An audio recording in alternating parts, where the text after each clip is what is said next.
Hi, how are you? I'm Mr. Rajib, a professional web developer and WordPress expert. Welcome to my new tutorial video. I will show you sometimes we face a SMTP issue with a contract form, elementor contract form. So what is the issue?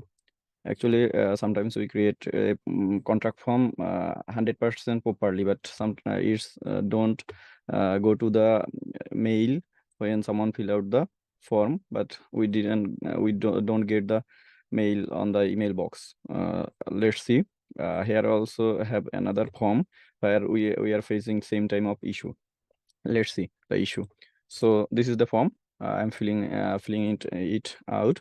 So I'm filling in it. Okay.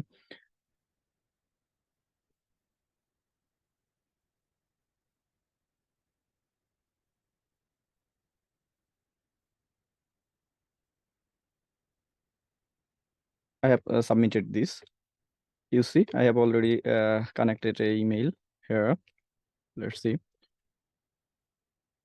this email. It should come up here as I have successfully filled out it, but it's still come up here. So let's see what is the issue and how we can fix it. So this is the SMTP issue. Sometimes we don't get this type of form data from the website for the mail server. So we have to connect the SMTP to fix the mail server. So to do that, as I have used a Gmail account, Google account, to get the data from the elementor contact form.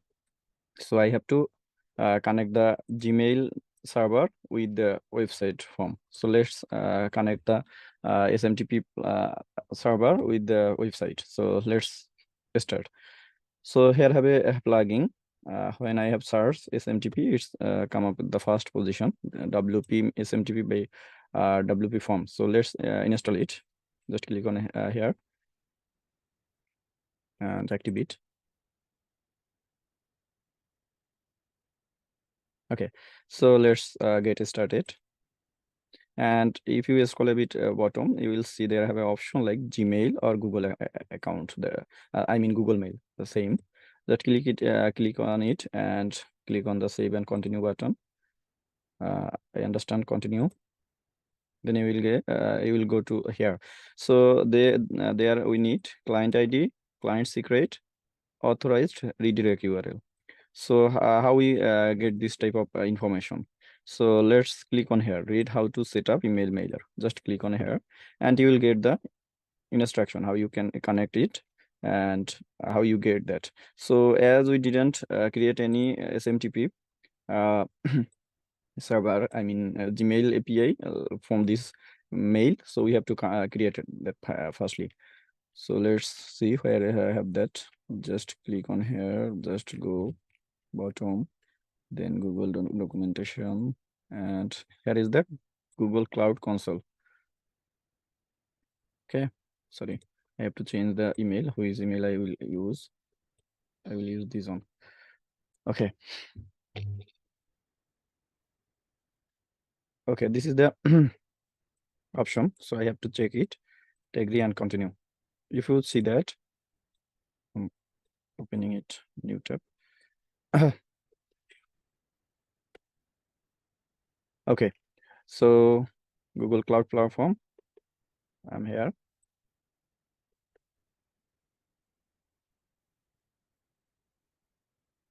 Okay, let's create a API. Okay, sorry.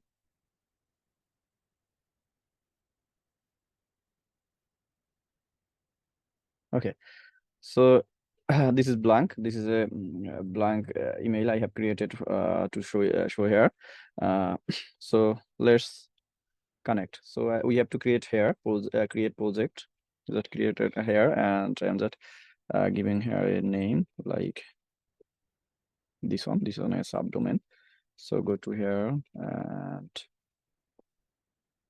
create project.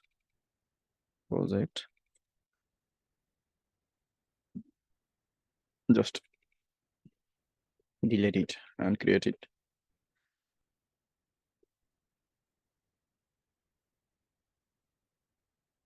It will take a few time. Here it is. You see, there already have the option like my project, new project. I have already created it, and you see there have the project information. So I'm selecting it. Make sure that you have already selected and click on there, and then let's follow this step. Okay, then go to library. Okay, where is the library?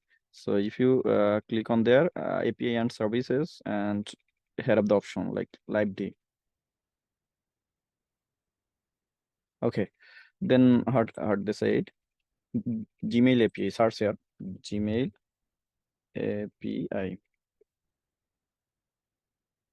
Okay, this one. Connect it. Click on here and enable. Just click on here and enable. Enable it and wait a few seconds to connect it. It's connecting. I mean, it's enabling.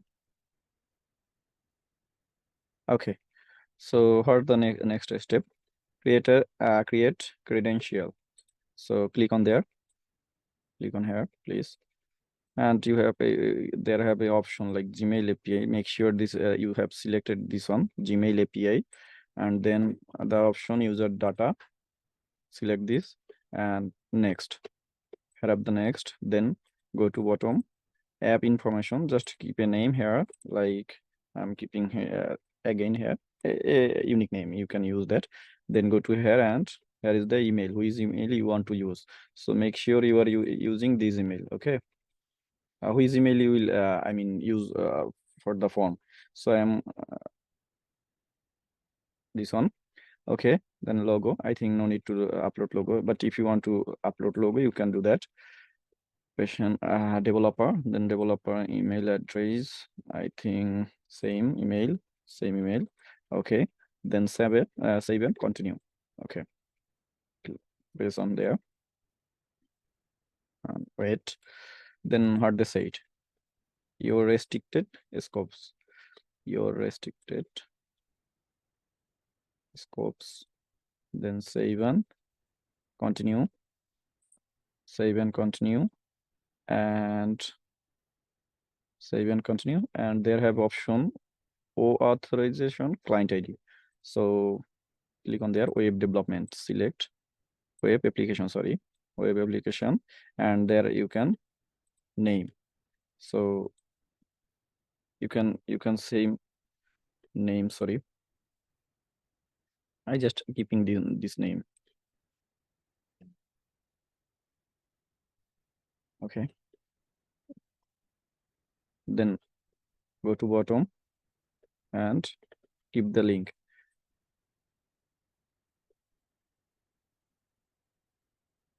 Authorized URL. So this is the authorized redirect URL. Where you will get that. So if you go to the back, you will get the authorized redirect URL on that form. I have installed that and showed you. Just keep here and add URL or create. No, not add URL. Just press on the create option. Okay. Okay. Then you will get the ID.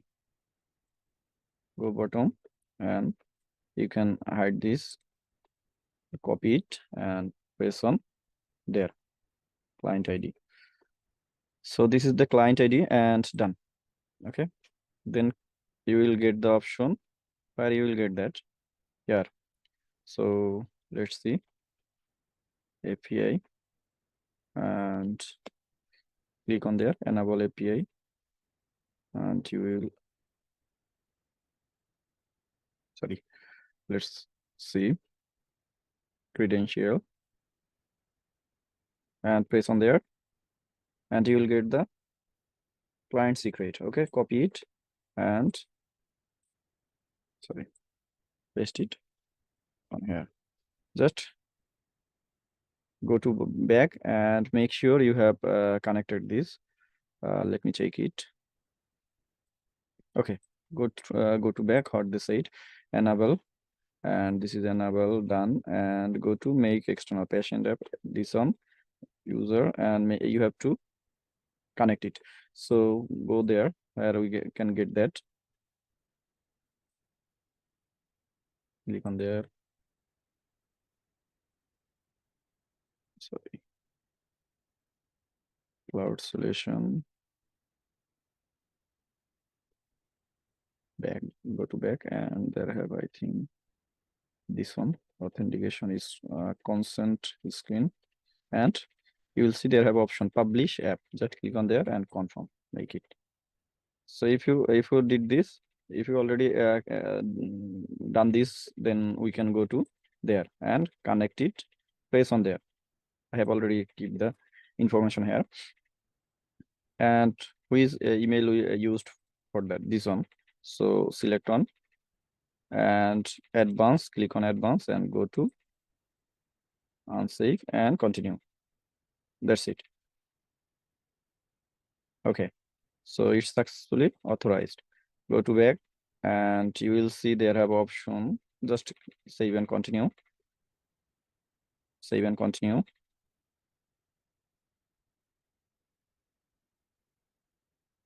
And skip these steps. That's it. So this one also, the skip the option. You will see the already they said congrats, you have successfully set up WP mails SMTP. So finish it. Okay, so I think it's already connected. Let's see the form is working or not. Okay, so just go to the page and reload it, and I'm checking again. I'm checking.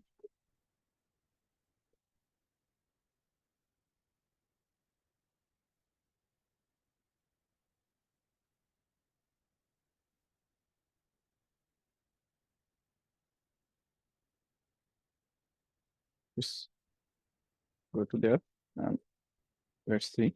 You see, this is the form. It's working perfectly here.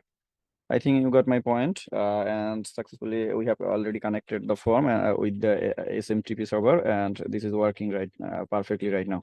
So thank you, thank you for watching this tutorial video. Also, I'll request to you guys, please subscribe my channel, and please suggest me if you have any any expecting video to make a, I mean, expecting any tutorial that would be help for you. So I will try my best to create another video for you. Thank you for everything, and have a good day. Bye bye.